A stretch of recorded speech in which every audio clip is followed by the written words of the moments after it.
নামাজের মধ্যে 4টি দোয়া কখনোই মিস করবেন না।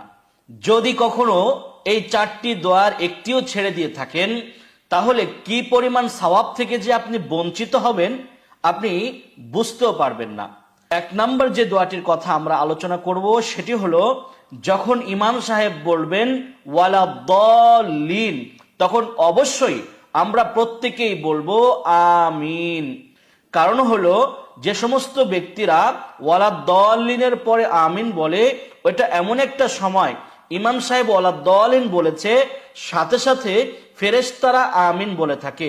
ওই সময় যদি কোনো মানুষ আমিন বলে, ফেরেশতার আমিনের সাথে ওই ব্যক্তির আমিনের সাথে যদি মিলে যায়, তাহলে হাদিসের মধ্যে এসেছে রাসূল করিম সাল্লাল্লাহু আলাইহি ওয়াসাল্লাম বলেছেন, আল্লাহ পাক রব্বুল আলামিন